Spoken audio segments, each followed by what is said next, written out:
It's me, Marley. I looked into the glitching screen, trying to find a face. One of many faces that I've missed since the summer. Spending your summer in Yutani's desolate prison sucks. Well, it's not technically a prison. More like a hideaway house where no one can find me except the two cops I live with now. Mr. and Mrs. Sins. They've allowed me to use a tablet for the day to call my family. At least the only family I know will still talk to me. My parents in Colorado and my sister who lives here in Yutani. Marley, dear? Is that you? My mother was adjusting her thick-rimmed glasses when she saw me. Yes, Mom. It's me. Don't allow her to see you cry. Where's Dad? My voice was coarse, like I had been crying for hours. Which isn't entirely a lie. He's still in the shower, getting ready to leave for work. It's only 8 a.m., silly. She fake laughed. This is awkward. I miss you, Mom. I'm sorry. I didn't mean to fuck around and get sent away. Stop, Marley. Her voice stern and aggravated. Mom? You did this. You wanted to play hero instead of following the rules. You know the rules, they're hammered to the door in your your old room. Mom, it's still my room. I have my hearing today. I'll be back. Maybe by late tonight. You can't have Christmas without me. We've been without you since summer, I'm sure we can last another couple of days. She hung up, my screen going black as a tear strung down my face. A knock at the door.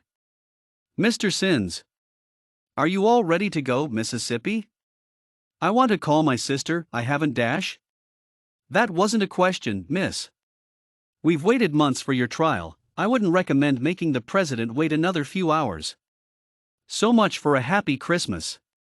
We walked the streets as my arms were tied in a rope behind me, my hair pulled back in a bun. The skirts of my dress moved against the ground, nearly tripping me. People were in the streets, their holiday cheer filled me with rage. Some of them deserved to be in ropes, with the cops on either side holding their arms. Not me. Their smiles faded when they saw my disapproving glares. This could have been you, with your family. But you broke the dash. Broke the rules. I know, you don't have to lecture me, Mom. I spat. Mrs. Sin snatched me to the side, her nails digging into my skin as all I could do was await the blood to start dripping from my arm. You watch your mouth, Missy. I'm not the one who put you here, I didn't make you sneak out, or wander into the forest like a little bitch who doesn't understand the law. We arrived at the courthouse, cameras and people crowded around. All these people here for you, wench. Mr. Sins hissed as they dragged me in. I sat across from the president, or Madame Svelte, as she calls herself. Everyone calls her Madam, and it's so irritating, I swear. Ah, Marley Wess. Pleasure to finally meet you. And you. I bowed, pretending to care. Well, let's get started, shall we? The crowd of witnesses hissed and cheered. The case went on, recalling the details of me heinous crime of saving a man who was being attacked from one of her guards. I told you, he didn't do anything. I was there. I barked out. All he did was be there. The cop attacked a man for no reason. I was pointing at the cop, who was sitting in the bleachers all smug. Son of a bitch. The case kept going on, putting me in the wrong for just trying to save someone. I don't remember a lot of the details, I'm 90% sure that I had to force myself to stay awake during the middle of it. We've reached a verdict. Madam stands up, setting off a chain reaction of everyone standing up. Guilty. Guilty. That's the only word I remember. I was thrown back into my room, banging on the door like a madwoman when Mr. Sins shut and locked the door. Let me out. It's Christmas.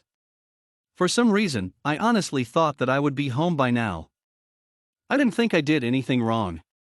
Apparently police interference was some big rule that we all knew. I knew, but I didn't give a crap anymore.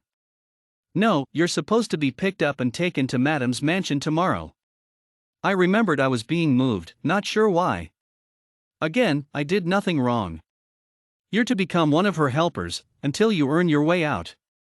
I could tell he was smirking, almost like he was happy. Over the months I was here, all he did was hate me. He'd force me to clean everything, do all the essentials, and be a maid to him. I figured I'd do the same at her mansion. What better way to make me feel like crap? Annalise, come on. You have to help me. You can get me out. I was pleading with my sister on the FaceTime call. Come on, Mar, you know I would if I could. She was sad. She was washing the dishes, while her husband was in the background. Hi, Ty. I waved awkwardly. Marley. Pleasure. He has a smile that could make anyone melt, no wonder most girls in our town fawned over him. He's only a year older than me and Annalise. You should listen to her, I heard him whisper to her. Don't encourage her erratic behavior, silly. Just get Lizzie into bed. The wheels in her head were turning, I could see it in her eyes. You know we're right. He mocked, in a sing-songy tone. He and I were always buddies, getting along with each other like best friends. It's like he knew what I was thinking when Annalise is supposed to be my best friend. What do you want to do? Get in the car and bring her here. He nodded. This is so stupid. I will not have you putting us all in danger because you got in trouble. She slammed the towel down and stormed upstairs. Ty turned to me. I'm sorry, I wish there was something I could do, Lee. Me too. Sins entered the room, snatching the tablet out of my hand. Hey. Oh hush, he shoved me to the floor and slammed the door, locking it. Someone get me out. Please. I begged. I couldn't tell what time it was, maybe 1 or 2 a.m. Christmas was over, not like the day before even felt like it.